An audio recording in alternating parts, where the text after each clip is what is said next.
Refraction, reflection वाला topic अपना हो गया था खत्म, अब करेंगे रिफ्रैक्शन वाला टॉपिक स्टार्ट, ठीक है। तो रिफ्रैक्शन के अंदर अब हम पढ़ने जा रहे हैं, एक एक करके पढ़ते हैं, ठीक है भाई। हाँ रेडी हो, चलो स्टार्ट करते हैं। आई थिंक हमें यहाँ से स्टार्ट करना है, ठीक है। हो सच है पिया ये कहते हैं मैंने। Hello hello hello hello hello hello hello मेरे प्यारे बच्चों, स्टार्ट करते हैं। अभी रिफ्लेक्शन वाला टॉपिक हमारा कंप्लीट हो चुका था, अब करते हैं रिफ्रैक्शन वाला स्टार्ट, ठीक है।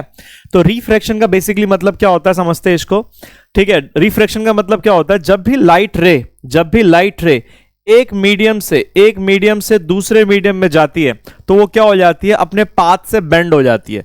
आपने पढ़ा होगा कि लाइट जो होता है हमेशा कैसे ट्रेवल करता है, स्ट्रेट लाइन के अंदर। लेकिन जब भी लाइट रे एक मीडियम से दूसरे मीडियम में जाती है, ऑप्टिकल एक मीडियम से दूसरे मीडियम में जाती है, तो क्या हो जाती है, वो स्लाइटली बेंड हो जाती है। This phenomena of light is called refraction. इसी को क्या कहा जाता है, रिफ्रैक्शन ऑफ लाइट, ठीक है ना। तो लिखा हुआ है the bending phenomena of light when it goes from one optical medium to another optical medium. इसी को क्या बोला जाता है, रिफ्रैक्शन, ठीक है। चलो आगे देखो, जैसे आप देख रहे हो यहां पर पेंसिल को अगर आप पानी के अंदर डालोगे थोड़ी सी आपको स्लाइटली क्या दिखाई देगी, वो बेंड दिखाई देगी। वो किसकी वजह से होता है, रिफ्रैक्शन की वजह से होता है, ठीक है। आगे देखो, अच्छा अगला आता है तुम्हारे पास refraction through rectangular glass slab. तो इस चीज को समझते हैं, यहां पर refraction through rectangular glass slab है ना। सपोज हमारे पास एक ग्लास स्लैब है, ठीक है। ऊपर वाला जो मीडियम हमारे पास क्या है, वो एयर है, और नीचे वाला भी क्या है हमारे पास, एयर है, और ये हमारे पास क्या है, ये ग्लास है, ठीक है ना। अगर हम देखें यहां पर, देखो होता क्या है, बेसिकली समझने की कोशिश करते हैं इस चीज को, ठीक है ना। इसको समझने की कोशिश करते हैं। जब भी कोई लाइट रे आती है, सपोज ये लाइट रे आई हमारे पास, जिस पॉइंट पे ये टकराई, इस पॉइंट को क्या कहते हैं हम, इस पॉइंट को कहते हैं पॉइंट ऑफ इंसिडेंस। क्या बोलते हैं इसको, इस पॉइंट को कहा जाता है पॉइंट ऑफ इंसिडेंस, ठीक है ना। ये लाइट रे जो आ रही है इसको क्या कहा जाता है, इंसिडेंट रे। इसको क्या बोला जाता है, इंसिडेंट रे। और this is called angle of incidence. इसको क्या बोला जाता है, इस लाइन को नॉर्मल, ठीक है ना। इंसिडेंट रे और नॉर्मल के बीच में जो एंगल होता है that is angle of incidence. इस लाइट को जाना कैसे चाहिए था, इस लाइट को जाना तो सीधा चाहिए था, बट होगा क्या, ये लाइट स्लाइटली क्या हो जाएगी, बैंड हो जाएगी। जब ये एक मीडियम से दूसरे मीडियम में जाती है तो स्लाइटली क्या हो जाती है, बैंड हो जाती है। देखो ये एंगल क्या हो जाएगा, this is called angle of refraction. जाना इसको सीधा चाहिए था, लेकिन क्या हो जाएगी, ये लाइट थोड़ी सी बेंड हो जाएगी। अब ये डिपेंड करता है कि बेंड किस तरफ होगी। जाना सीधा चाहिए था, लेकिन ये नॉर्मल की तरफ बेंड होगी, नॉर्मल के अवे बेंड होगी। ये डिपेंड करता है कि ये किससे, एयर और ग्लास के कंपैरिजन में ज्यादा रेयर मीडियम कौन सा होता है, हल्का मीडियम कौन सा होता है। एयर जो होता है वो थोड़ा रेयर मीडियम होता है, और ये ग्लास जो होता है हमारे पास वो क्या होता है, डेंसर मीडियम होता है। तो जब भी लाइट रेयर से डेंसर मीडियम में जाती है ना, तो वो टुवर्ड्स नॉर्मल बैंड हो जाती है। अब यहां देखो, इस पॉइंट पर अगेन वो क्या कर रही है, लाइट इंसिडेंट कर रही है, इस पॉइंट पर अगेन इंसिडेंट कर रही है। अब लाइट क्या कर रही है, अब अगेन डेंसर से रेयर मीडियम में जा रही है, तो डेंसर से रेयर मीडियम में जा रही है तो लाइट क्या होगी, अवे फ्रॉम द, इसको जाना सीधा चाहिए था लेकिन अब क्या होगी, away from the normal band हो जाएगी, और फाइनली ऐसे निकलेगी। इसको जाना कैसे चाहिए था, अगर आप यहां देखो, इसको जाना कैसे चाहिए था, इसको जाना ऐसे सीधा निकलना चाहिए था, ऐसे है ना, इस लाइट को ऐसे निकलना चाहिए था, लेकिन ये जाएगी कैसे, away from the normal band हो जाएगी। और ये जो लाइट, और ये फाइनली लाइट कैसे निकलेगी, इस तरह से निकलेगी। फाइनली लाइट कैसे निकलेगी, इस तरह से। इसको कहा जाता है इमर्जेंट रे। क्या बोला जाता है इसको, इमर्जेंट। जो फाइनली लाइट आपकी इमर्ज हो रही है ना, उसको क्या बोला जाता है, इमर्जेंट रे। This is called angle of incidence. ये क्या ये कहलाता है एंगल ऑफ रिफ्लेक्शन। जितना एंगल ये होगा उतना ही एंगल क्या होगा आपका, ये भी होगा। देखो दोनों के दोनों क्या हमारे पास, ऑल्टरनेट इंटीरियर एंगल्स। और जितना एंगल आपका आई होगा, और इसको बोला जाता है, ये जो फाइनली आपकी लाइट निकल रही है, इसको बोला जाता है एंगल ऑफ इमर्जेंस। ई बोला जाता है एंगल ऑफ इमर्जेंस। अगर आप मैथ्स लगाओगे तो एंगल आई और एंगल ई क्या होते हैं, दोनों इक्वल होते हैं। एंगल आई और एंगल ई क्या होते हैं, इक्वल होते हैं, और ये दोनों एंगल्स हमारे पास क्या होते हैं, इक्वल होते हैं, ठीक है। मतलब ये दोनों लाइट रे जो निकल रही है ना, लाइट को निकलना ऐसे चाहिए था लेकिन निकली ऐसे। अब इनके बीच में जो शिफ्ट आया ना, इसको बोला जाता है लेटरल शिफ्ट। क्या बोला जाता है इसको, लेटरल शिफ्ट। लेटरल शिफ्ट इसको कहा जाता है, लेटरल शिफ्ट। और ये दोनों लाइंस कैसी होती है, पैरेलल होती है आपस में। ये क्या हो गया, लाइट जानी ऐसे चाहिए थी लेकिन इधर शिफ्ट हो गई, इतनी शिफ्ट हो गई, और फाइनली निकली कैसे, ऐसे। इसको बोलते हैं लेटरल शिफ्ट। कुछ समझे, अरे समझ में आ रहा है ना, ठीक है, ठीक है। आगे देखो, तो लॉज ऑफ रिफ्रैक्शन, जैसे हमने लॉ ऑफ रिफ्लेक्शन पढ़ा था, वैसे हमारे पास क्या है, लॉज ऑफ रिफ्रैक्शन भी है। तो लॉज ऑफ रिफ्रैक्शन क्या होता है हमारे पास, सेम एक लॉ तो तुम्हारा सेम ही है। कौन सा वाला, हाँ, laws of refraction of light. अगर हम बात करें जो ये इंसिडेंट रे होता है, ये वाला रे, incident ray, law of refraction, ये इंसिडेंट रे, ये रिफ्रैक्टेड रे और ये नॉर्मल, ये तीनों की तीनों किस पे लाई करते हैं, सेम प्लेन पे लाई करते हैं। All lie in the same plane, समझे। अरे पूछ रहे हो कि नहीं पूछ रहे हो, बता दो यार प्लीज, समझ रहे हो ना? ठीक है, all lie in the same plane, incident ray, reflected ray और normal, all lie in the same plane, ये तीनों की दोनों सेम प्लेन पे लाई करते हैं। दूसरा इसका लॉ क्या है, ध्यान से समझना है इस चीज को। सपोज ये एंगल कितना बन रहा है, एंगल ऑफ इंसिडेंस, ये हमारे पास कितना एंगल आई है, और ये एंगल ऑफ रिफ्लेक्शन कितना हमारे पास आर है। ट्रिग्नोमेट्री अगर आपने पढ़ रखी हो तो ध्यान रखना, मान लेते हैं कि हमारे पास ये जो मीडियम है, ये जो मीडियम है हमारे पास कितना एंगल आई है, ठीक है। अब ये जो मीडियम है हमारे पास, ये क्या हमारे पास एयर है और ये क्या हमारे पास वाटर है, ध्यान से समझना। अब इस वाले एंगल का sine of this angle i, sine मतलब पढ़ रखा होगा ट्रिग्नोमेट्री के अंदर, sine cos tan cosec sec cot ये होता है ना, तो sine of this angle upon में sine of this angle, sine r, ये क्या होता है हमारे पास कांस्टेंट होता है, and this is the second law of reflection. इसी को क्या बोला जाता है, सेकंड लॉ ऑफ रिफ्लेक्शन पढ़ सकते हो।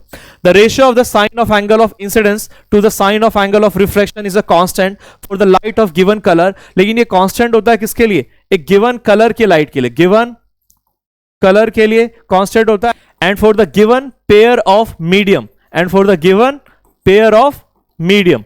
अगर हम बात करें मीडियम मतलब लाइट एयर से वाटर में जा रही है, तो इनका angle sine i by sine r हमेशा क्या रहेगा, कांस्टेंट रहेगा। अगर लाइट एयर से किस में जा रही है, वाटर में जा रही है, तो ये जो रेशियो है ना हमेशा क्या रहेगा, कांस्टेंट रहेगा, ठीक है ना। और इसी कांस्टेंट को आगे चल करके हम पढ़ेंगे, इसी कांस्टेंट को बोला जाता है रिफ्रैक्टिव इंडेक्स। क्या बोला जाता है इसी को, रिफ्रैक्टिव इंडेक्स, इसी को बोला जाता है रिफ्रैक्टिव इंडेक्स। तो रिफ्रैक्टिव इंडेक्स की डेफिनेशन यही होती है हमारे पास, the ratio of the sine i by sine r is constant and this constant is called refractive index, and this constant is this is constant for a light of given colour. अगर आप एक given colour की light अगर भेज रहे हो, क्योंकि आपने पढ़ रखा होगा व्हाइट लाइट जो है 7 कलर से मिलकर के बनती है, तो अलग अलग कलर्स के लिए इसकी value sine i by sine r की वैल्यू अलग आएगी। लेकिन अगर आप रेड कलर हर बार भेज रहे हो और एयर से वाटर में भेज रहे हो, तो किसी भी एंगल पे भेजो उसके corresponding sine i by sine r की वैल्यू क्या रहेगी, हमेशा कांस्टेंट रहेगी। और इसी को बोला जाता है स्नेल्स लॉ। क्या बोला जाता है इसको, स्नेल्स लॉ। एग्जाम में पूछा आता है, इंपॉर्टेंट टॉपिक है स्नेल्स लॉ, ठीक है, देख लो एक बार अच्छे से। चलो दूसरा टॉपिक देखो भाई, ठीक है, ये हो गया ना, ये समझ में आ गया इतना। आगे देखो, अगर हम बात करें रिफ्रैक्टिव इंडेक्स क्या होता है, रिफ्रैक्टिव इंडेक्स की डेफिनेशन यही होता है बेटा। देखो अगर ये लाइट रे जा कैसे रही थी, लाइट रे जा कैसे रही थी, ये लाइट रे ऐसे जा रही थी, लेकिन जैसे इस मीडियम में एंटर कर रही है, लाइट रे निकल तो ऐसे रही थी, लेकिन क्या हो गई, ये क्या हो गई, बेंड हो गई क्या, अल्टीमेटली निकली कैसे, ऐसे निकली लाइट ये। अब ये दिखाई दे रहा है इतना ये बेंड हो गई है, इतना बेंड हो गई, जा ऐसे रही थी, इतने एंगल पे क्या हो गई, बेंड हो गई। तो इसी को बोला जाता है रिफ्रैक्टिव इंडेक्स। रिफ्रैक्टिव इंडेक्स होता है कि मीडियम की प्रॉपर्टी, ये मीडियम, ये क्या हमारे पास वाटर है, वाटर है और ऊपर क्या हमारे पास एयर है, तो इसी मीडियम की प्रॉपर्टी की वो लाइट को कितना बेंड कर सकता है, लाइट को कितना बेंड कर सकता है, that is called refractive index. वो लिखा हुआ है, the extent of the change in the direction that takes place in a given pair of media में be expressed in terms of refractive index. मतलब कितना ज्यादा बेंड कर सकता है लाइट को कोई मीडियम, इसी प्रॉपर्टी ऑफ लाइट, इसी प्रॉपर्टी ऑफ मीडियम को क्या बोला जाता है, रिफ्रैक्टिव इंडेक्स। वो समझ में आ रहा है, नहीं आ रहा तो कमेंट में लिख के मेरे को बताओ फटाफट, ठीक है, क्या समझ नहीं आ रहा। समझ में आ रहा है ना कि ये लाइट रे जा कैसे रही थी इस तरह से, लेकिन ये कितना ज्यादा बेंड हो गई। तो ये बेंड करने की, लाइट को बेंड करने की जो प्रॉपर्टी होती है ना मीडियम की, उसी को क्या बोलते हैं, रिफ्रैक्टिव इंडेक्स। फॉर एग्जांपल अगर मैं बात करूं वाटर की विद रिस्पेक्ट टू एयर, हमारे पास रिफ्रैक्टिव इंडेक्स की वैल्यू क्या होती है, फिक्स्ड होती है, जो कि कितनी होती है, 1.33 होती है। अगर मैं बात करूं 1.33 है। अब इस अगर मैं मान लेते इस वाटर को हटा करके मैंने यहां पर क्या रख दिया, ग्लास रख दिया, क्या रख दिया, ग्लास रख दिया। तो ग्लास रखने के बाद जैसे ग्लास रख दिया, ग्लास के लिए रिफ्रैक्टिव इंडेक्स की वैल्यू कितनी होती है, 1.5 होती है। कितनी होती है, 1.5 होती है। कहने का मतलब अगर मैंने एयर इसकी जगह, वाटर की जगह ग्लास रख दिया, तो ग्लास क्या करेगा, इसी लाइट को ज्यादा बेंड करेगा। इसने कितना बेंड करा, इतने एंगल से बेंड करा, वो और ज्यादा एंगल से बेंड करेगा, और लाइट तुम्हारी वो और ज्यादा एंगल से बेंड करेगा, और लाइट तुम्हारी ऐसे निकलेगी फाइनली। अगर इस वाटर की जगह मैंने क्या रख दिया, ग्लास रख दिया। कुछ समझ में आ रहा है रिफ्रैक्टिव इंडेक्स क्या होता है। तो ये मीडियम की प्रॉपर्टी होती है कि वो कितना ज्यादा लाइट को क्या कर सकता है, बेंड कर सकता है। इसने वाटर ने इतना बेंड करा, ग्लास इससे ज्यादा बेंड करेगा, जिसकी रिफ्रैक्टिव इंडेक्स की वैल्यू जितनी ज्यादा, वो लाइट को उतना ज्यादा बेंड करेगा। तो अलग अलग मीडियम की रिफ्रैक्टिव इंडेक्स की वैल्यू आपके पास क्वेश्चन में गिवन है, ये बुक का, ये एनसीईआरटी का डायग्राम है, ठीक है ना। सबकी लर्न नहीं करनी है आपको, बस थोड़ा सा याद रख लो। वाटर का 1.33 होता है और ग्लास का याद रख लो 1.5 के आसपास होता है, 1.52 होता है, ठीक है, 1.5 के आसपास होता है। और वाटर का याद कर लो कि कितना होता है हमारे पास, 1.33 होता है। बाकी किसी की लर्न करने की जरूरत नहीं। एक डायमंड का देख सकते हो, डायमंड का बहुत ज्यादा रिफ्रैक्टिव इंडेक्स होता है 2.42, ठीक है ना। मतलब इसके पास लाइट को बेंड करने की एबिलिटी सबसे ज्यादा है, ठीक है, सबसे ज्यादा है, ठीक है, ओके। देख सकते हो यहाँ पर, ठीक है ना, लाइट बेंड हो रही है आपकी, जैसे भी लाइट आ रही है एक मीडियम से दूसरे मीडियम में जा रही है तो लाइट क्या हो जा रही है, बेंड हो जा रही है। तो यही लाइट को बेंड करने की जो प्रॉपर्टी होती है उसी को क्या कहते हैं हम, रिफ्रैक्टिव इंडेक्स। लाइट को कितना बेंड कर सकते हैं। अच्छा, डायमंड इतना चमकता है क्यों, क्योंकि इसके रिफ्रैक्टिव इंडेक्स की वैल्यू बहुत ज्यादा हाई होती है। तो इसकी वैल्यू बहुत ज्यादा हाई होती है, तो जिसकी वजह से क्या होता है, लाइट जो है बार बार मल्टीपल टाइम्स क्या होता है, डायमंड के अंदर ही क्या करता है, रिफ्लेक्ट करता रहता है, और इसी की वजह से आपको डायमंड क्या करता है, चमकता हुआ दिखाई देता है। पूरी इसकी एक इंडस्ट्री है गुजरात के अंदर बेसिकली, जहां पर है ना आपको डायमंड कटिंग सिखाई जाती है कि कितने पर्टिकुलरली एंगल पे, पूरी ट्रिग्नोमेट्री और ज्योमेट्री लगेगी इसके अंदर, कितने पर्टिकुलरली एंगल के ऊपर इसको क्या करा जाए, कट करा जाए, इसको किस किस शेप में कट करा जाए, ताकि आपकी क्या हो सके, मल्टीपल रिफ्लेक्शन की वजह से लाइट जो है अंदर ही घूमता रहे, और जब फाइनली बाहर निकलेगा तो आपको क्या कैसे दिखाई देगा, कि ऐसा लगेगा कि डायमंड के अंदर से लाइट निकल रही है और आपको चमकता हुआ दिखाई देगा वो। ठीक है, तो ये चीज है। आगे देखो, अब नेक्स्ट टॉपिक जो है इस चैप्टर के अंदर जो हमें पढ़ना है वो है लेंसेज। लेंसेज क्या होता है आपके पास, लेंसेज एक ट्रांसपेरेंट मटेरियल होता है bound by two surfaces of which one और बोथ सर्फेसेज आर स्फेरिकल। या तो एक आपका स्फेरिकल हो या तो दोनों ही स्फेरिकल हो, है ना। हमारे सिलेबस में जो है दो तरह के लेंसेज हैं, convex lens and concave lens. Convex lens कैसा दिखाई दे रहा है, इस तरह का दिखाई देता है, बीच में क्या होता है, मोटा होता है, और एजेस पे क्या होता है, पतला होता है, ऐसे इस तरह से होता है जैसे दिखाई दे रहा है आपको यहाँ पर, बीच में मोटा और एजेस पे क्या है, पतला है। और कनकेव लेंस क्या होता है हमारे पास, बीच में पतला होता है, मिडल में क्या होता है, थिन होता है, और एजेस पे क्या होता है, ज्यादा थिक होता है। ये ध्यान रखना, लेंसेज के अंदर आपके पास, लेंसेज के अंदर आपके पास एटलीस्ट एक सरफेस कैसा होना चाहिए, कर्व्ड होना चाहिए। ठीक है ना, जैसे इसमें दोनों ही कर्व्ड है, ये दोनों ही कर्व्ड है, और इसके अंदर भी दोनों ही कर्व्ड है, तो इसको कन्वेक्स लेंस कहते हैं। This is called concave lens. ठीक है, convex lens and concave lens, clear है, डेफिनेशन ये लिखी हुई है, इसको लर्न कर सकते हो यहां से आप।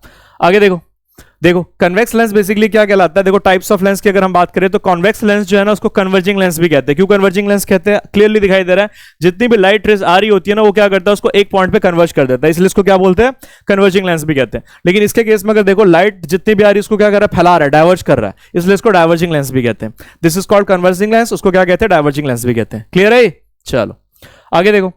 ठीक है, तो हमारे पास डिफरेंट टाइप के लेंस होते हैं। इसका का ये देखो, ये क्या कर रहा है, कन्वेक्स लेंस क्या कर रहा है, कन्वर्ज कर रहा है, और ये क्या कर रहा है हमारे पास, डाइवर्ज कर रहा है। इसको भी देख सकते हो, डिफरेंट टाइप के लेंसेज होते हैं हमारे पास। तो देखो ये या क्या कर रहा है यहां पर, देखो सीधी फ्लैट चली गई, ये हमारे पास क्या कर रहा है, कन्वर्ज करेगा, और this is diverging lens, last वाला देखो डाइवर्ज करेगा इसको।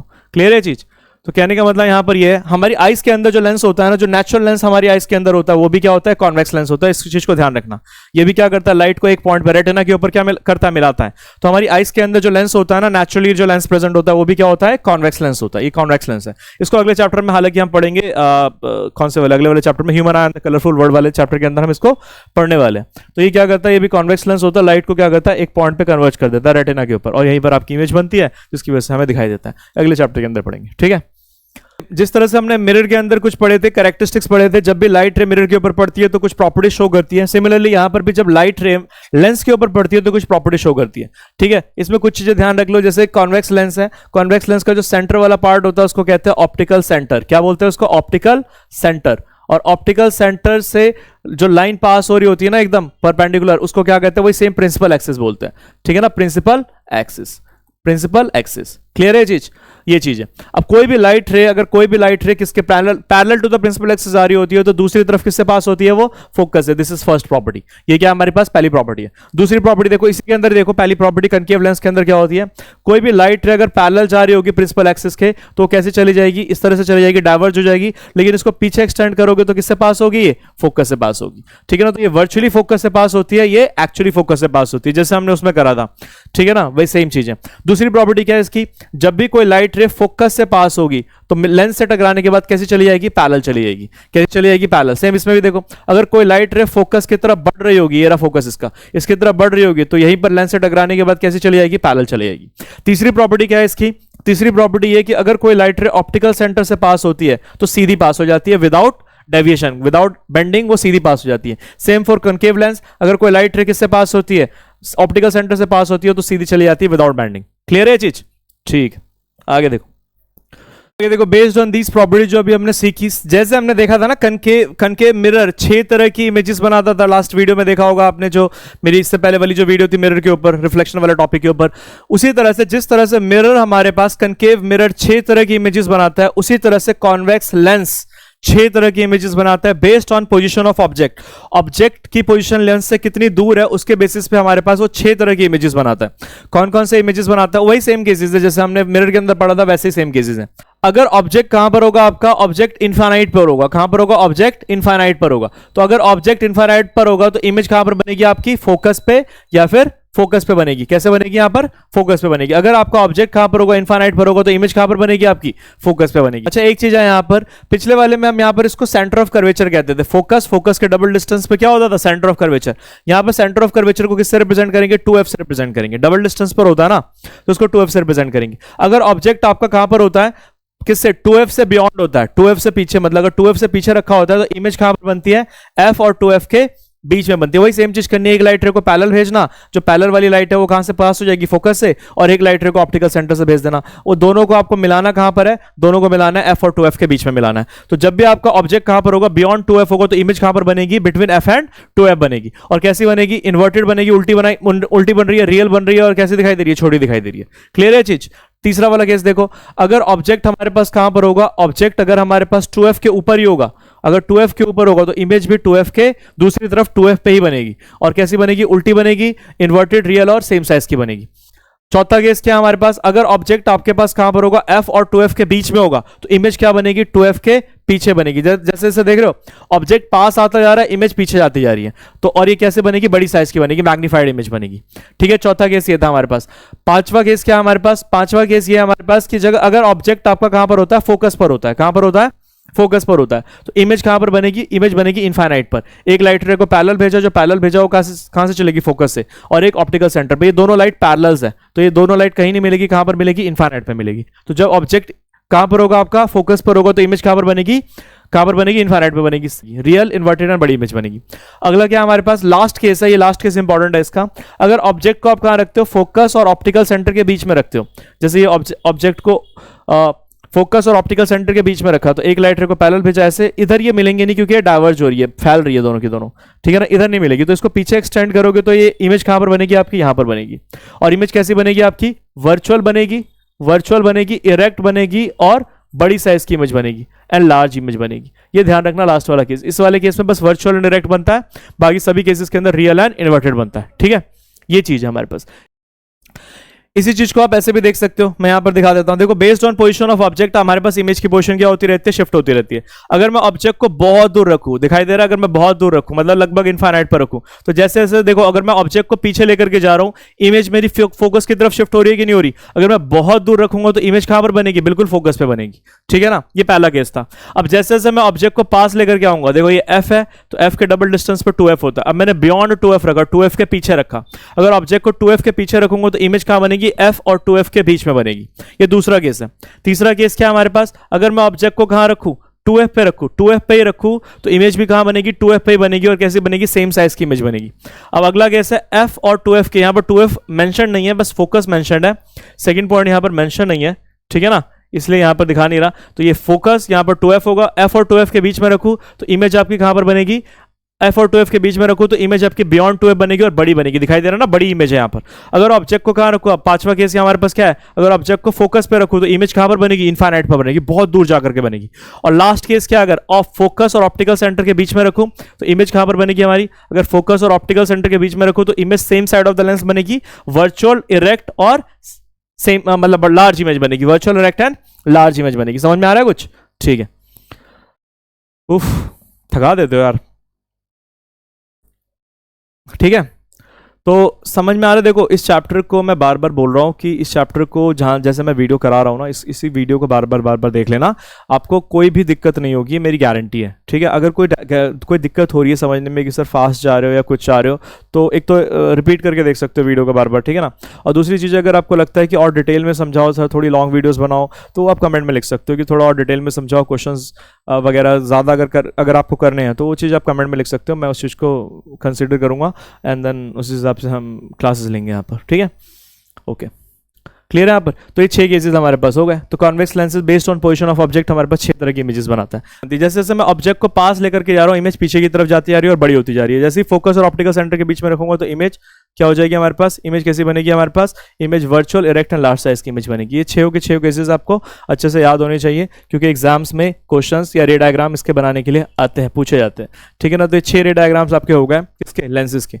सिमिलरली अगर हम बात करें किसके, कॉनकेव लेंस के, तो कॉनकेव लेंस की अगर हम बात करें तो कॉनकेव लेंस आपकी 2 ही तरह की इमेजेस बनाता है। एक तो हमारे पास यही है कि अगर ऑब्जेक्ट कहाँ पर हो, ऑब्जेक्ट आपका कहाँ पर हो, इनफाइनाइट पर हो, इनफाइनाइट पर हो, तो ऐसे ऐसे पैरेलल इधर चली जाएगी, ऐसे डाइवर्ज हो जाएगी, इसको पीछे एक्सटेंड करूंगा तो इमेज कहाँ पर बनेगी आपकी, फोकस पे। ये पहला केस है आपका। अगर ऑब्जेक्ट कहाँ पर हो, इनफाइनाइट पर हो, तो इमेज कहाँ पर बनेगी, फोकस पे बनेगी। कैसी बनेगी, वर्चुअल बनेगी, इरेक्ट बनेगी और पॉइंट साइज की इमेज बनेगी। कैसी बनेगी, virtual erect and point size, ये ध्यान रखना। और कहां पर बनेगी, एट फोकस, ठीक है ना। वैसे ये इनफाइनाइट वगैरह ऑब्जेक्ट हो। और दूसरा केस है इन फ्रंट ऑफ द लेंस, कहीं पर भी रख दो, इन front of the lens object को कहीं पर भी रख दो, इमेज जो है ना हमेशा फोकस और ऑप्टिकल सेंटर के बीच में बनेगी, सेम साइड पे बनेगी और हमेशा छोटी इमेज बनेगी। कैसी बनेगी, हमेशा छोटी इमेज बनेगी, virtual erect and small size की इमेज बनेगी। इसको ऐसे समझ सकते हो बेटा कि जैसे हमने कनकेव मिरर पढ़ा था ना, जिस तरह से हमने कनकेव मिरर पढ़ा था वही सारे केसेस आपके कॉन्वेक्स लेंस के हैं। कनकेव मिरर के जो केसेस थे वही कॉन्वेक्स लेंस के हैं, और जो वहां कॉन्वेक्स मिरर के केसेस थे यहां पर वो कॉन्केव लेंस के केसेस हैं। 2 केसेस उस वहां पर हमने कॉन्वेक्स मिरर के पढ़े थे, वही 2 केसेस यहां पर किसके हैं, कॉन्केव लेंस के, कि इमेज कैसे बनेगी, virtual erect and small image बनेगी। इसको इसी चीज को मैं आपको इसमें भी दिखा देता हूं। देखो ये रहा, देखो कि इन फ्रंट ऑफ द लेंस में ऑब्जेक्ट को कहीं पे भी रख दो। देखो इन front of the lens object को कहीं पे भी रख दो, देख लो हमेशा इमेज आपकी कहां पर बन रही है, फोकस और ऑप्टिकल सेंटर के बीच में बन रही है। अगर मैं लेंस को बड़ा बना दूं तो ये बड़ा बना देते हैं। देखो कॉन्केव लेंस है आपके पास, ये in front of the lens में कहीं पे भी रख दो, देखो चेक कर लो, in front of the lens में कहीं पर भी रख दो ऑब्जेक्ट को, इमेज हमेशा कहां बन रही है, फोकस और ऑप्टिकल सेंटर में। कहीं पे भी आगे भी रख दूंगा तब भी यही बनेगी, कहीं पे भी रख दो, इन फ्रंट ऑफ द लेंस कहीं पे भी रख दो, इमेज हमेशा फोकस और ऑप्टिकल सेंटर के बीच में बनेगी। दिस इज द इमेज, है ना। इसको मैं अगर पेंसिल से दिखा दूं, देखो यार, अगर मैं ऑब्जेक्ट को कहीं पे भी रख दूं, दूर रख दूं तब भी फोकस और ऑप्टिकल सेंटर के बीच में बन रही है, पास रखूंगा तो भी ऑप्टिकल। एक चीज ये पूछी जा सकती है कि जैसे जैसे मैं ऑब्जेक्ट को पास लेकर के आ रहा हूं लेंस के, वैसे वैसे इमेज कहां शिफ्ट हो रही है, लेंस की तरफ ही शिफ्ट हो रही है। और जैसे जैसे मैं ऑब्जेक्ट को लेंस से दूर लेकर के जा रहा हूं तो इमेज कहां शिफ्ट हो रही है, फोकस की तरफ शिफ्ट हो रही है और छोटी होती जा रही है। चेक करो, जैसे जैसे मैं इसको पीछे लेकर के जा रहा हूं इमेज छोटी होती जा रही है और फोकस की तरफ शिफ्ट हो रही है। लेकिन जैसे जैसे मैं इसको लेंस की तरफ लेकर के जा रहा हूं तो इमेज क्या हो रही है, बड़ी हो रही है और लेंस की तरफ शिफ्ट हो रही है। ये क्वेश्चंस पूछे जाते हैं, एग्जामिनेशन वगैरह में आपसे ये क्वेश्चंस पूछे जा सकते हैं, तो इस चीज को थोड़ा ध्यान से समझ लेना, ठीक है। ओके, स्टार्ट करते हैं फिर। जैसे आपने कन्वेक्स लेंस और कनकेव लेंस दोनों के ही रे डायग्राम को अच्छे से समझ लिया, अब इसके न्यूमेरिकल्स करने हैं। तो न्यूमेरिकल्स करने के लिए आपको सेम चीज है यहाँ पर, जैसे हमने लास्ट मिरर के अंदर करा था, यहाँ पर भी हमारे पास क्या है, यहाँ पर भी लेंस फॉर्मूला है हमारे पास। जैसे उसमें मिरर फॉर्मूला था, यहाँ पर हमारे पास क्या है, लेंस फॉर्मूला। तो लेंस फॉर्मूला क्या है हमारे पास, चेक करो।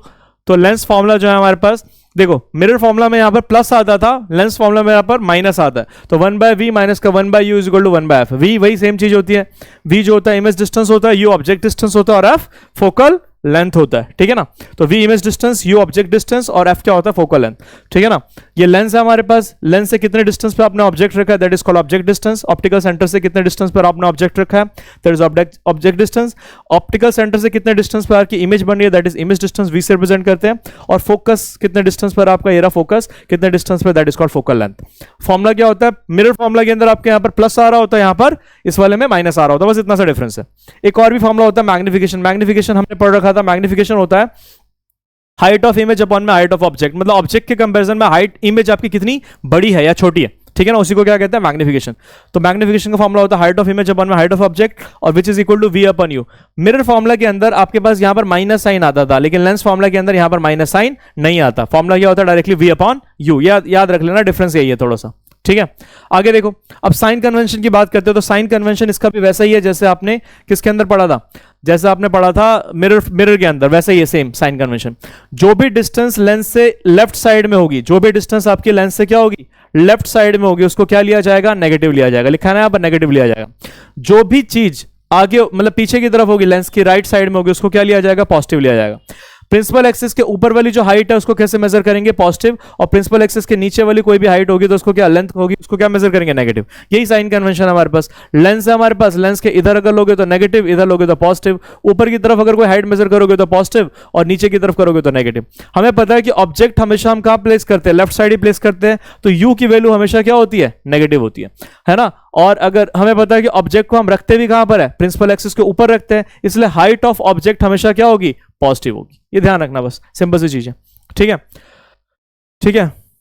ये ध्यान रखना, कॉन्वेक्स लेंस के लिए फोकल लेंथ हमेशा क्या होता है, पॉजिटिव होता है, बिकॉज कॉन्वेक्स लेंस के अंदर हम कौन सा वाला फोकस कंसीडर करते हैं, ये वाला, तो ये वाला फोकस कंसीडर करते हैं, इसलिए फोकल लेंथ क्या होता है, कॉन्वेक्स लेंस का पॉजिटिव होता है, इस चीज को ध्यान रखना। और कनकेव लेंस का जो फोकल लेंथ होता है ना, हमेशा नेगेटिव होता है, लिखा हुआ है, कनकेव लेंस का जो फोकल लेंथ होता है इज ऑलवेज नेगेटिव, बिकॉज इसका फोकस कौन सा कंसीडर करते हैं हम, ये वाला, तो ये लेफ्ट साइड है ना हमारे पास, तो focal length of concave lens is negative always, ध्यान रखना इस चीज को, और focal length of convex lens is always positive, ठीक है, ये चीज क्लियर है। मिरर लेंस फॉर्मूला आपको क्लियर है, 1/v माइनस का 1/u is equal to 1/f, ये इंपॉर्टेंट है, बस इतनी सी चीज है, आप न्यूमेरिकल कर सकते हो आप आराम से इजीली। इस फॉर्मूला बता दिया, मैग्निफिकेशन का फॉर्मूला बता दिया, आप डायरेक्टली आप चाहो तो न्यूमेरिकल्स कर सकते हो, ठीक है ना।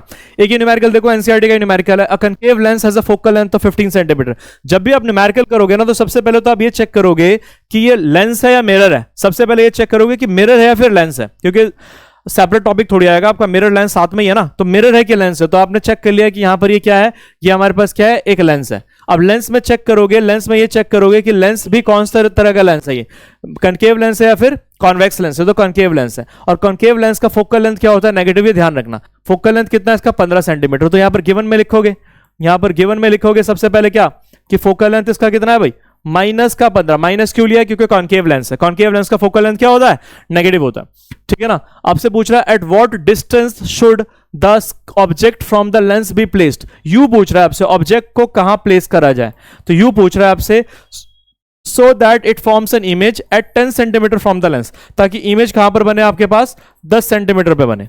अब एक बात बताओ, यहां देखो इस क्वेश्चन के अंदर अगर आप देख रहे हो, तो यहां पर देख रहे हो कि फोकल लेंथ क्या होगी, इसकी नेगेटिव होगी। अब यू की वैल्यू पूछ रहा है, वी की वैल्यू क्या लिखा है, अच्छा ये कौन सा लेंस है, कनकेव लेंस, कनकेव लेंस के अंदर मैंने बताया तीनों चीजें नेगेटिव होती है, तो यहां पर वी की वैल्यू भी क्या लोगे, नेगेटिव लोगे। फिर using lens formula, lens formula लगा दो, using lens formula, lens formula क्या होता है, 1/v माइनस का 1/u is equal to 1/f, minus का साइन आता है लेंस फॉर्मूला में, मिरर फॉर्मूला में यहां पर प्लस आता है, लेंस फॉर्मूला में आपके पास क्या आता है, माइनस साइन आता है, ध्यान रखना इस चीज को, ठीक है, ये आता है। तो यहां से अगर मेरे को जो वैल्यू फाइंड करनी है 1/v, 1/f इधर आएगा तो माइनस का 1/f, और ये माइनस का 1/u उधर जाएगा तो 1/u। पहले जो आपको फाइंड करना होता है ना, उसका फॉर्मूला बना लो, हमें u फाइंड करना है, तो u को मैं एक तरफ ले गया और 1/f को इधर ले आया, 1/f इधर आएगा तो माइनस का 1/f, और ये माइनस का 1/u उधर जाएगा तो प्लस का 1/u। अब सारी वैल्यू डाल दो साइन कन्वेंशन के साथ, 1/v, v की वैल्यू यहां पर -10 डालोगे, +10 नहीं, माइनस 1/f, f की वैल्यू कितनी है, -15 विच इज इक्वल टू 1/u। इसको सॉल्व कर लो, तो यहां लिख रहा हूं मैं, यहां कर रहा हूं, ठीक है, यहां आ जाएगा माइनस का 1/10, इस माइनस साइन को ऊपर भेज सकते हो, माइनस माइनस यहां पर प्लस होता है, तो प्लस का 1/15 विच इज इक्वल टू 1/u। अब एलसीएम ले लो, 10 और 15 का एलसीएम सारी दुनिया जानती है कितनी होती है, 30 होती है। 10 3 3 इंटू -3 इज -3, 15 2 2 इंटू 1 इज 2, तो विच इज इक्वल टू 1/u। तो -3 + 2 कितना होता है, माइनस का 1/30 विच इज इक्वल टू 1/u, तो u की वैल्यू कितनी आ जाएगी, -30 सेंटीमीटर, है ना। कंपेयर कर लो, u is equal to -30 centimetre, तो u ऑटोमेटिकली अपने आप ही क्या आ गया आपके पास, नेगेटिव आ गया। तो यही पूछा था आपसे कि कितने डिस्टेंस पे ऑब्जेक्ट रखा जाए, तो u की वैल्यू आ गई -30।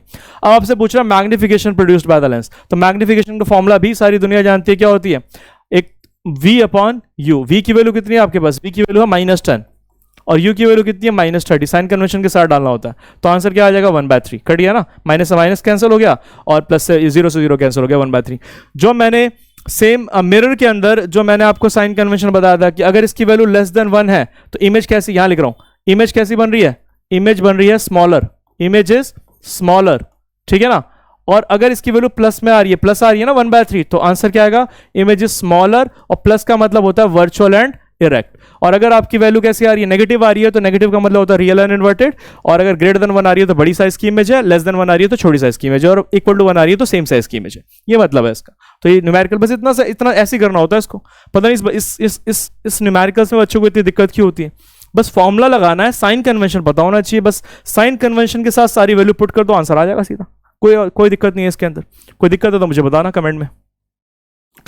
नेक्स्ट देखो, एक और क्वेश्चन करा देता हूं मैं। A 2 centimetre tall object is placed perpendicular to the principal axis, height of object दे रखा है हमारे पास, ये कितना दे रखा है, height of object, height of object कितना दे रखा है, 2 सेंटीमीटर। अब ऑब्जेक्ट को हमेशा प्रिंसिपल एक्सिस के ऊपर प्लेस करते हैं, इसलिए प्लस लेंगे, HO height of object is placed perpendicular to the principal axis of a convex lens. सबसे पहले देखो क्या है हमारे पास, लेंस है ना ये, और वो भी कौन सा है, कॉन्वेक्स लेंस। तो कॉन्वेक्स लेंस का फोकल लेंथ कैसा होता है भाई, पॉजिटिव होता है। फोकल लेंथ कैसा होता है इसका, ध्यान रख लेना, कॉन्वेक्स लेंस का फोकल लेंथ कैसा होता है, पॉजिटिव होता है, बस इस चीज को ध्यान रख लेना, फोकल लेंथ कैसा होता है, पॉजिटिव होता है, ठीक है ना। तो ऑफ फोकल लेंथ 10 सेंटीमीटर, कितना फोकल लेंथ दे रखा है, 10 सेंटीमीटर, तो 10 सेंटीमीटर तो फोकल लेंथ कैसा आएगा इसका, 10 सेंटीमीटर प्लस में, ठीक है ना। The distance of the object from the lens is 15 centimetre. You की वैल्यू दे रखी है, ऑब्जेक्ट डिस्टेंस दे रखा है कितना है 15 सेंटीमीटर, और मैंने बता रखा है यू तो हमेशा ही नेगेटिव होता है। ध्यान रख लेना, चाहे मिरर हो चाहे लेंस हो, कोई भी मिरर हो कोई भी लेंस हो, यू की वैल्यू हमेशा क्या ली जाती है, नेगेटिव ली जाती है, ठीक है। Find the nature position and size of image, आपसे पूछ क्या रहा है, हाइट ऑफ इमेज पूछ रहा है, एक तो नेचर पूछ रहा है आपसे, ऐसे लिख दिया करो, नेचर पूछ रहा है और इमेज डिस्टेंस पूछ रहा है, इमेज डिस्टेंस ये पूछ रहा है, ये तीन चीजें पूछ रहा है। तो सबसे पहले तो हम यहां पर लेंस फॉर्मूला लगाएंगे, तो यूजिंग लेंस फॉर्मूला, तो यूजिंग लेंस फॉर्मूला हमारे पास क्या होता है 1/v माइनस का 1/u is equal to 1/f। आपको 1/v की वैल्यू निकालनी है तो 1/f, ये माइनस का 1/u उधर चला जाएगा तो प्लस का 1/u, वैल्यू डाल दो बस। करना क्या है इसके अंदर, इसमें दिक्कत कहाँ है मुझे तो समझ नहीं आ रहा। वैल्यू डाल दो बस यहाँ पर 1/f, f की जगह डाल दो 10 प्लस 1/u, u की वैल्यू माइनस का 15 डाल दो। या तो कैलकुलेशन वीक है आप लोगों की, या तो इसमें समझने ऐसा कुछ नहीं है। फॉर्मूला बता दिया, साइन कन्वेंशन बता दिया, साइन कन्वेंशन के साथ वैल्यू डाल दो। f की वैल्यू +10 होगी, u की वैल्यू -15 होगी, बस इसको सॉल्व करोगे तो यहां आ जाएगा आपके पास, इधर कर रहा हूं, यहां आ जाएगा आपके पास 1/v इज इक्वल टू 1/10, और ये प्लस माइनस माइनस होता है, माइनस का 1/15, 10 और 15 का एलसीएम कितना आ जाएगा 30, 10 3 जा तो 3 यहां पर, 15 2 जा यहां पर ये आ जाएगा, तो 1/v, तो यहां 3 - 2 कितना आ जाएगा 1/30, तो v की वैल्यू कितनी आ गई 30 सेंटीमीटर। देखो v की वैल्यू ऑटोमेटिकली पॉजिटिव आ गई, और आपको पता होगा कॉन्वेक्स लेंस में 5 केसेस में v की वैल्यू क्या होती है, पॉजिटिव, है ना, राइट साइड में बनती है इमेज, तो v की वैल्यू 30 सेंटीमीटर आ गई। अब आपसे पूछ रहा है मैग्निफिकेशन, तो मैग्निफिकेशन का फॉर्मूला होता है हाइट ऑफ इमेज अपॉन में height of object which is equal to v upon u। अब आपके पास v पता है, u पता है, हाइट ऑफ ऑब्जेक्ट पता है, तो हाइट ऑफ इमेज नहीं पता, नहीं निकल जाएगी, हाइट ऑफ इमेज का फॉर्मूला बन जाएगा, हाइट ऑफ ऑब्जेक्ट इधर मल्टीप्लाई हो जाएगा, तो v upon u is equal to h0। इन दोनों को कंपेयर कर दिया हमने, इन दोनों को हमने क्या कर दिया, कंपेयर कर दिया इन दोनों को, कंपेयर करने के बाद HO को उधर भेज दिया, तो यहां से v की वैल्यू कितनी है, v की वैल्यू अभी निकाली हमने थोड़ी देर पहले 30, u की वैल्यू कितनी है हमारे पास, u की वैल्यू हमारे पास है -15, है ना, u की वैल्यू कितनी है -15, साइन कन्वेंशन के साथ सारी वैल्यू डाल दो, और हाइट ऑफ ऑब्जेक्ट कितना है हमारे पास 2 सेंटीमीटर, वो रह दो, सॉल्व कर लो इसको सॉल्व कर लो, तो सॉल्व करोगे तो यहाँ पर 15 2 जा 30, 2 × 2 4, और ये माइनस है तो -4 सेंटीमीटर आ जाएगा, ये रहा -4 सेंटीमीटर। अब -4 सेंटीमीटर, ऑब्जेक्ट का हाइट था 2 सेंटीमीटर, इमेज का हाइट है 4 सेंटीमीटर, तो बड़ी नहीं है इमेज, ऑब्वियसली बात है, इमेज कैसी है, बड़ी है, तो यहां लिख दो इमेज इज लार्जर या बिगर, बिगर लिख दो, इमेज इज बिगर, कितनी बड़ी है, डबल है उसके साइज की, डबल साइज की है, इमेज इज बिगर। और अगर ये नेगेटिव साइन आ रहा होता है, अगर हाइट ऑफ इमेज अगर आपकी नेगेटिव आ रही होती है, तो इसका मतलब होता है image is real and inverted, ये मतलब होता है इसका कि रियल और इन्वर्टेड है, इसी को नेचर कहते हैं। और हाइट ऑफ इमेज भी निकाली थी मैंने 4 सेंटीमीटर की। माइनस साइन आपको ये बताता है कि प्रिंसिपल एक्सिस के नीचे बन रही है इमेज, ठीक है ना, बस इतनी सी चीज है, इतना सा था। लास्ट टॉपिक आपका रह गया इसके अंदर, पावर ऑफ द लेंस। अब पावर ऑफ द लेंस क्या होता है, आपने देखा होगा कई लोगों को है ना, जैसे मुझे ही अगर देखोगे तो स्पेक्स लगा हुआ है, तो कई लोगों को है ना दूर का नहीं दिखाई देता, कई लोगों को पास का नहीं दिखाई देता। तो जिनको दूर का नहीं दिखाई देता उसको हम पढ़ेंगे, वैसे मैं फिर भी यहाँ पर थोड़ा सा बता देता हूँ। जिनको दूर का दिखाई नहीं देता उस डिफेक्ट को बोला जाता है मायोपिया। क्या बोला जाता है, मायोपिया। जिनको पास का तो दिखाई देता है, जनरली जो बच्चों को लगा होता है ना, जितने भी कम एज के लोगों को लगा होता है, वो लगा होता है दूर का चश्मा लगा होता है, तो उस डिफेक्ट को बोला जाता है मायोपिया, जिसमें दूर का दिखाई नहीं देता, पास का दिखाई देता है, बिना चश्मे के आपको दूर का दिखाई नहीं देगा। इस डिफेक्ट को बोला जाता है मायोपिया। इस केस में जो आप चश्मा स्पेक्स पहनते हो ना, इस स्पेक्स के अंदर जो लेंस यूज होता है वो यूज होता है कनकेव लेंस। क्या यूज होता है, कनकेव लेंस, ठीक है ना, इसमें यूज होता है कनकेव लेंस। और सिमिलरली जिसको पास का दिखाई नहीं देता, दूर का दिखाई देता है, पास का दिखाई नहीं देता, दूर का दिखाई देता, उसको बोला जाता है हाइपरमेट्रोपिया। ये अगले चैप्टर में पढ़ने वाले हो वैसे आप, हाइपरमेट्रोपिया। और उनके चश्मे में जो यूज होता है वो यूज होता है कॉन्वेक्स लेंस, ठीक है ना। क्या यूज होता है, कन्वेक्स लेंस। आपको पता ही है कि कनकेव लेंस का जो फोकल लेंथ होता है वो कैसा होता है, नेगेटिव होता है, और कन्वेक्स लेंस का फोकल लेंथ कैसा होता है भाई, पॉजिटिव होता है। ये चीज पता ही है आपको। अगर मैं बात करूं पावर ऑफ द लेंस, तो पावर ऑफ द लेंस क्या होता है हमारे पास, पावर ऑफ लेंस कुछ नहीं होता, जो focal length of the lens होता है ना उसी का रेसिप्रोकल होता है। लेकिन फोकल लेंथ को किस में रखना पड़ेगा आपको, मीटर में। लेंथ है ना, तो फोकल लेंथ को मीटर में रखोगे, 1 focal length in metre is called power of the lens. बात करें इसकी यूनिट की, तो unit of power of lens होता है हमारे पास dioptre, DIOPTRE, dioptre capital D से रिप्रेजेंट करते हैं, ठीक है। तो ये मतलब होता है पावर ऑफ द लेंस। तो पावर ऑफ द लेंस को कैसे डिफाइन कर रखा है, देखो यहां पर पावर ऑफ द लेंस को डिफाइन कर रखा है हमने यहां पर, the power of the lens is defined as the reciprocal of its focal length expressed in metre. इस तरह से लिख सकते हो। और तो पावर ऑफ द लेंस का मतलब ये भी होता है कि वो लाइट, लेंस की कितनी एबिलिटी है लाइट को कन्वर्ज या फिर डाइवर्ज करने की। जैसे कन्वेक्स लेंस है, अगर उसकी पावर ज्यादा होगी तो लाइट को जल्दी कन्वर्ज करेगा, बहुत पास कन्वर्ज करेगा, ऐसे बहुत पास कन्वर्ज करेगा। और अगर क्या होगा, उसकी पावर कम होगी तो दूर जाकर करके कन्वर्ज करेगा। कितना ज्यादा लाइट को कन्वर्ज कर रहा है या डाइवर्ज कर रहा है, इसी एबिलिटी ऑफ द लेंस को क्या बोला जाता है, पावर ऑफ द लेंस। तो इसको डेफिनेशन यहां देख सकते हो, the degree of the convergence और divergence of light rays achieve by lens is expressed in terms of its power. जैसे अगर मैं बात करूं, छोटा सा एग्जांपल दे देता हूं मैं आपको, जैसे अगर मैं बात करूं यहां पर कन्वेक्स लेंस की, छोटा सा एग्जांपल मैं दे देता हूं कॉन्वेक्स लेंस का आपको। तो कॉन्वेक्स लेंस का अगर मैं एग्जांपल दे दूं, ये सपोज हमारे पास कॉन्वेक्स लेंस है और अगर मेरे पास यहां पर ये मैंने बना दिया प्रिंसिपल एक्सिस। अगर मैं कहता हूं एक कॉन्वेक्स लेंस है जिसकी मेरे पास क्या है फोकल जिसकी पावर कितनी है, मान लेते हैं कॉन्वेक्स लेंस की पावर प्लस में होती है, तो मान लेते हैं 5 डायोप्टर है। तो जो भी लाइट रे आ रही होगी, मान लेते हैं यहां से जो भी लाइट रे आ रही होगी ना, ये लाइट रे आ रही होगी, इसने क्या करा, इसको यहां कन्वर्ज करा, यहां कन्वर्ज करा। देखो ये लाइट रे पैरेलल आ रही होगी तो कहां कन्वर्ज कर दिया इसने, यहां पर इस जगह फोकस पे कन्वर्ज कर दिया। जो भी लाइट रे पैरेलल आती है उसको कहां कन्वर्ज कर देता, फोकस पे। अगर इसकी पावर 5 डायोप्टर है तो उसने क्या कर दिया, इसको यहां कन्वर्ज कर दिया।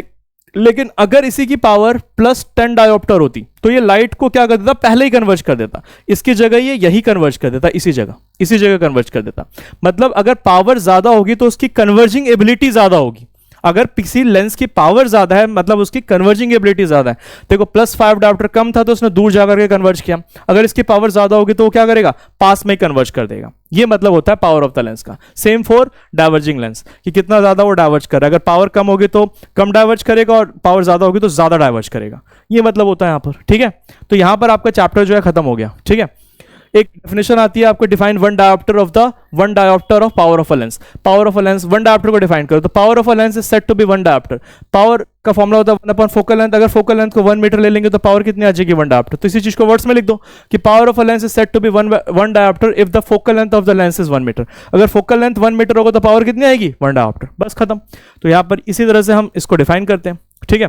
फिर इस चीज को समझ लेना अच्छे से। अभी जो थोड़ी देर पहले मैंने बताया यहां पर इस चीज को बताना कि अगर हमारे पास फोकल लेंथ नेगेटिव है तो यहां पर पावर भी कैसे आएगी, नेगेटिव आएगी, ठीक है ना। तो ध्यान रखना, जिसको दूर का चश्मा लगा होता है ना, उसको उस डिफेक्ट को कहते हैं मायोपिया। चश्मे पे कौन सा लेंस लगा होता है, कनकेव लेंस, और उसकी पावर कैसी होती है, नेगेटिव होती है। जैसे मेरी पावर जो है वो नेगेटिव पावर है, स्पेक्स के अंदर कनकेव लेंस लगा हुआ और नेगेटिव पावर है। सिमिलरली अगर हम बात करें हाइपरमेट्रोपिया, तो हाइपरमेट्रोपिया के केस में जो फोकल लेंथ पॉजिटिव होता है, फोकल लेंथ पॉजिटिव होगा तो पावर भी क्या होगी, पॉजिटिव होगी। तो जिनको पास का दिखाई नहीं देता उस डिफेक्ट को बोलते हैं हाइपरमेट्रोपिया। उनके चश्मे में लगा होता है कॉन्वेक्स लेंस और उनकी पावर कैसी होती है, पॉजिटिव पावर होती है। क्लियर है चीज, बस ये चीज है, ठीक है। हो गया power of the lens and this, and then एक न्यूमेरिकल इसका कर लेते हैं हम, यहां पर एक न्यूमेरिकल कर लेते हैं तो आपको ज्यादा अच्छे से क्लियर हो जाएगा। एक क्वेश्चन देख लो यहां पर, ये अ convex lens forms a real, convex lens है, देख लो पहले तो, फॉर्म्स अ रियल, एनसीईआरटी का क्वेश्चन है, शायद इन टेक्स्ट क्वेश्चन है ये। Forms a real and inverted image of a needle at a distance of 50 centimetre from it. कह रहे कि कॉन्वेक्स लेंस एक रियल कैसी इमेज बना रहा है, रियल एंड इन्वर्टेड इमेज बना रहा है। कैसी बना रहा है, रियल एंड इन्वर्टेड, उल्टी इमेज बना रहा है। Of a needle at a distance of 50 centimetre from it. तो ये वी दे रखा है आपके पास, कितना, 50 सेंटीमीटर। और किधर बना रहा है, रियल इमेज बना रहा है। तो रियल इमेज कहां बनाता है वो, उल्टी बना रहा है, मतलब ऑब्जेक्ट यहां पर है तो उल्टी इमेज बना रहा है, तो पीछे ही बना रहा होता है। तो v की वैल्यू क्या आएगी आपके पास, पॉजिटिव आएगी। जो भी चीज पीछे की तरफ होती है उसको पॉजिटिव लेते हैं ना, तो v की वैल्यू क्या आएगी आपके पास, पॉजिटिव आएगी। Where is the needle placed in front of the convex lens, यू पूछ रहा है आपसे, u की वैल्यू पूछ रहा है। If the image is equal to the size of the object. आपको पता है कि ऑब्जेक्ट साइज और इमेज साइज इक्वल कब होती है भाई, ऑब्जेक्ट साइज और इमेज साइज इक्वल कब होती है, जब ऑब्जेक्ट कहां पर प्लेस्ड हो, 2f पे प्लेस्ड हो, तभी तो इमेज भी आपकी क्या बनती है, 2f पे बनती है। देख लो ये कौन सा वाला केस है, थर्ड वाला केस है, जो हमने रे डायग्राम पढ़ा था ना, इसके 6 जो रे डायग्राम पढ़े थे उसमें से थर्ड वाला केस है कि ऑब्जेक्ट को अगर आप 2f पे प्लेस करते हो तो इमेज भी कहां बनती है, 2f पे बनती है और सेम साइज की बनती है। और 2f का मतलब अब इमेज कहां पर बन रही है आपके पास, 50 सेंटीमीटर पे बन रही है, ये 50 सेंटीमीटर पे बन रही है, 50 सेंटीमीटर पे बन रखी है, क्वेश्चन में दे रखा है। ये इसका मतलब ये 50 सेंटीमीटर किसके बराबर हो गया, ये 2f के बराबर हो गया। किसके बराबर हो गया, 2f के बराबर हो गया। तो 2f के बराबर हो जाएगा तो फोकल लेंथ की वैल्यू कितनी आ जाएगी हमारे पास, 2 डिवाइड में आ जाएगा तो कितनी आ जाएगी, 25 सेंटीमीटर, बस ये आ जाएगी। और फोकल लेंथ कैसी आएगी, पॉजिटिव आएगी। हो गया। Also find the power of the lens. तो फोकल लेंथ आपके पास आ गया, तो पावर का फॉर्मूला तो सारी दुनिया जानती है कि 1 अपॉन फोकल लेंथ होता है। ध्यान रखना फोकल लेंथ किस में होना चाहिए, मीटर में होना चाहिए, वहां सेंटीमीटर में। तो अगर आपके पास फोकल लेंथ सेंटीमीटर में दे रखा है तो ऊपर 100 से मल्टीप्लाई कर देना, मीटर को सेंटीमीटर में कन्वर्ट करने के लिए 100 से मल्टीप्लाई कर देना, या सेंटीमीटर में उसको मीटर में एक्सप्रेस करने के लिए क्या करोगे, ऊपर 100 से मल्टीप्लाई कर दोगे। तो आपके पास पावर कितनी आ जाएगी, प्लस का 4 डायोप्टर, 25 चौके 100, तो पावर की वैल्यू कितनी आ जाएगी आपके पास, 4 डायोप्टर। Chapter is over. ठीक है, इतना सही था, बस चैप्टर खत्म हो गया आपका। ठीक है, रुकना मत, अभी बहुत आगे जाना है। जिन्होंने कहा था नहीं होगा तुमसे, उनको करके दिखाना है, समझ लेना इस चीज को। ठीक है, तो ये चैप्टर खत्म हो गया। आपको कोई भी इस चैप्टर में ज़रा सी भी अगर दिक्कत आ रही है प्लीज़ कमेंट सेक्शन में लिखो, और जो भी आपकी फीडबैक है किस तरह से ये वीडियो आप चाहते हो और क्वेश्चंस कराई जाए या फिर थोड़ा और डिटेल में समझाया जाए, या जैसे भी अगर आपको कुछ समझ नहीं आया तो चीज़ जो भी आपका जो भी फीडबैक है ना वो एक बार कमेंट सेक्शन में लिखो, उस चीज़ को धीरे धीरे इंप्रूव किया जाएगा। ठीक है, ऑल द बेस्ट।